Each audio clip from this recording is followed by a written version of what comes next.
ये भी श्राद्ध पक्ष में नहीं खिलाया जाता। जो पितृ पक्ष में ब्राह्मण को भोजन कराते समय नहीं बनाई जाती। एक तो कुमड़ा, दूसरा पत्ता गोभी, जो बंद गोभी होती है ना, वो बंद गोभी जो होती है ना पत्ता पत्ता वाली, उसकी भी सब्जी पितरों के ब्राह्मण अगर भोजन करता है तो उसमें नहीं बनाई जाती। एक कुमड़ा, ये जो पेठा बनता है ना कुमड़ा का, ये भी श्राद्ध पक्ष में नहीं खिलाया जाता। महाराज बुरा कोला पेड़ा बोलते, क्या बोलते हैं उसको, उस श्राद्ध पक्ष में उसको भोजन में नहीं दिया जाता। ब्राह्मण के भोजन, महाराज ब्राह्मण के भोजन में श्राद्ध पक्ष में सबसे ज्यादा जरूरी है दूध की खीर, दूसरा तुरई या गिलकी का भोजन, या तो सब्जी बनाओ या भजिया बनाओ, कुछ भी बनाओ। तीसरा मांस की दाल का भोजन, उड़द की दाल का भोजन। उड़द की दाल का या तो दही बड़ा बना लो, इमरती बना लो, या फिर बड़ा बना लो, या पकोड़ा बना लो, पर उसका भोजन होना जरूरी है। 3 भाग दूध का भोजन आहूतों के हिस्से में चले जाता है, गिलकी और तुरई का भोजन पितरों के हिस्से में चले जाता है, मांस की दाल का भोजन, उड़द की दाल का भोजन प्रेतों के हिस्से में चले जाता है। इसलिए ये 3 भाग का भोजन ब्राह्मण जब श्राद्ध पक्ष का भोजन करे तो उसमें बनाना जरूरी है।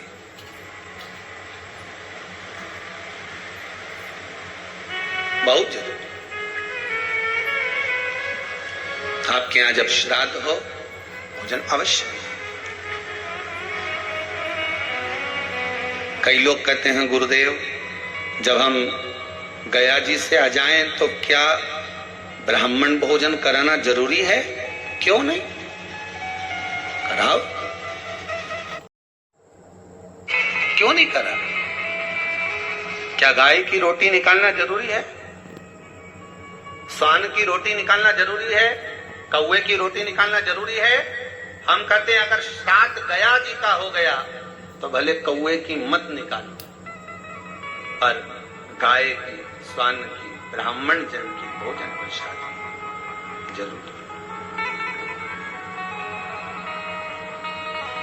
देखिए जब ज्यादा घर में पितृदोष हो ना, ऐसा लगे कि पितृदोष बहुत ज्यादा है, 1 रुपए कमा रहे हैं, 1.25 रुपए खर्च हो रहा है, हाथ में पैसा नहीं टिक रहा, दुकान 4 दिन अच्छी चल रही है, फिर व्यापार डाउन हो जाता है, कोई पैसा लेकर भग गया, नहीं दे रहा, कहीं कर्जा मात्रा बढ़ गई है, ये पितृदोष के लक्षण है। इसमें आपके घर में जो भी रुद्राक्ष पड़ा, जो भी रुद्राक्ष रखा हो, क्योंकि संभाल के तो आप रखते नहीं, पटक देते यहां पर, जो भी रुद्राक्ष आपके घर में रखा हुआ, एक पानी के पात्र में उस रुद्राक्ष को डाल दीजिए, उसमें 1 चावल का दाना डाल दीजिए।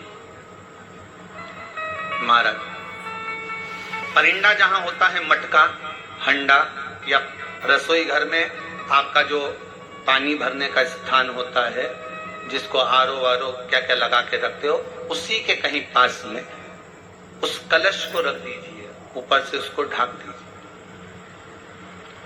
शाम के समय, सुबह रखा 10 बजे से 12 बजे के बीच में, शाम के समय प्रदोष काल में भगवान शंकर का नाम स्मरण कर कर, ओम नमः शिवाय बोलकर, श्री शिवाय नमस्तुभ्यम बोलकर, या महामृत्युंजय मंत्र का स्मरण कर कर, या गायत्री मंत्र का स्मरण कर कर, जो मंत्र आपकी बुद्धि में, विवेक में समाहित हो, उस मंत्र का नाम लेकर राम कृष्ण हरि जो बोल सकते हो, एक घी का दिया अवश्य प्रज्वलित कर। लंबी बाती का, कौन सी बाती का? फूल बत्ती का नहीं, गोल बत्ती का नहीं, लंबी बाती का। बत्ती का मुख दक्षिण की ओर, कहां पर होना चाहिए? दक्षिण की, ना पूरब, ना पश्चिम, ना उत्तर। बत्ती का मुख कहां हो? दक्षिण की। जैसे श्राद्ध पक्ष में ब्राह्मण को जब भोजन कराते हैं तो ब्राह्मण का मुख